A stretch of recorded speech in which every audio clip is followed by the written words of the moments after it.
Hey guys, so again, my name is Felice. I want you guys to go follow my social media channels, which is Instagram at PL Consulting _. I also have another Instagram, PL Tax Group _. And you can also go follow me on LinkedIn at Felice Prince and also Facebook at Felice Prince. If you don't know the spelling, I'm going to go ahead and include it at the bottom of this video. So today we're going to be talking about irrational exuberance. Yes. And you're probably like, what the heck is that? Okay, so irrational exuberance is when someone or multiple people overreact to something in the stock market that causes something to blow up like a bubble and something make it seems like something's value is more than it actually is. And when that happens, then you have something like the 2008 housing crisis, okay?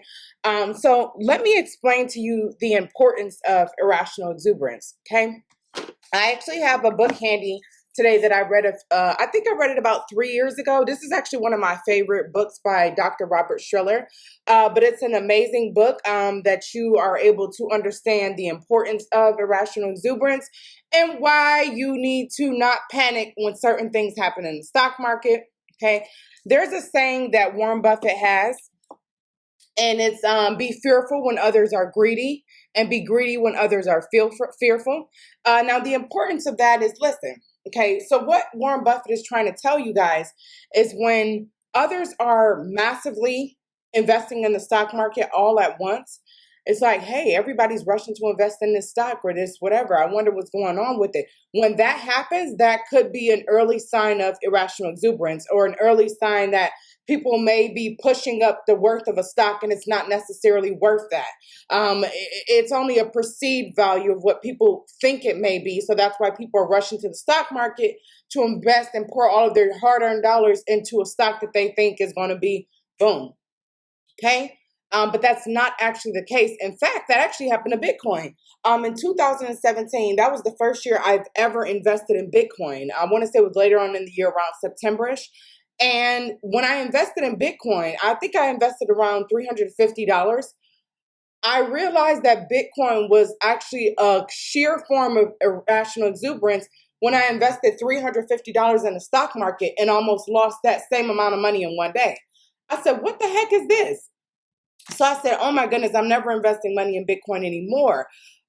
It wasn't until I realized after, thinking like, what could have possibly happened? And then I recalled like reading this book, like this is what happened.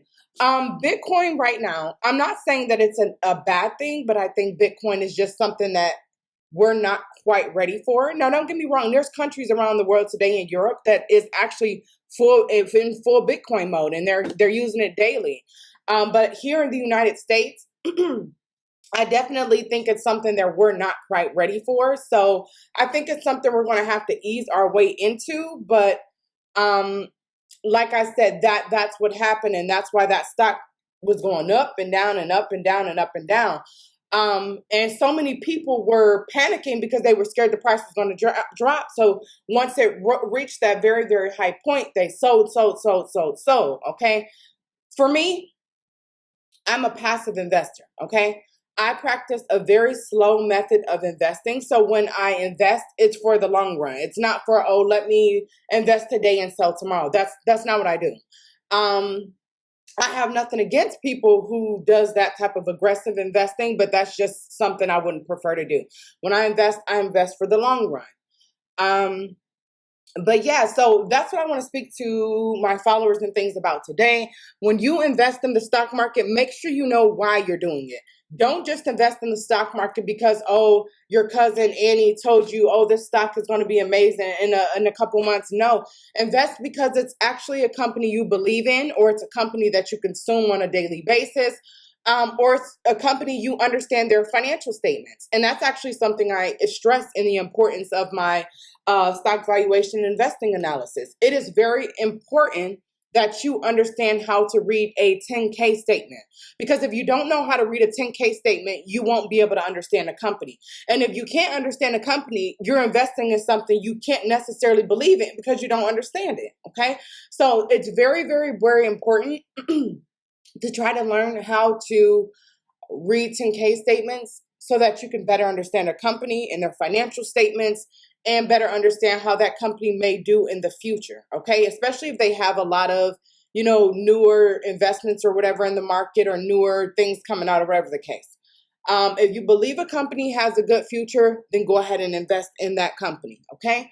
One last thing. So basically, like I said, when you invest in the stock market, make sure you're doing it for a valid reason. And like I said, I'm not telling you you have to invest for the long run, but it's better to invest for the long run, because when you do it that way, it's a more safer way to do it. And the longer you let your money sit in the stock market, the more safer the stock becomes, because you're allowing for the company to grow over time, and you're actually going to see some form of immediate return once it does grow like that over time. Okay.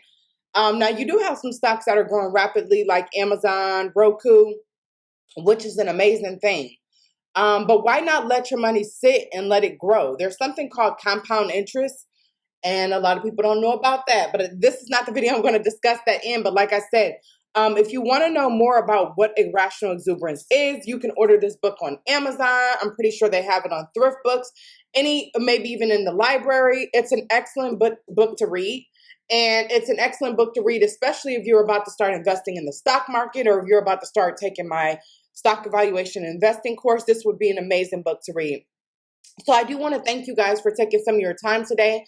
Also, I hope you guys enjoy the rest of your day and have an amazing Sunday.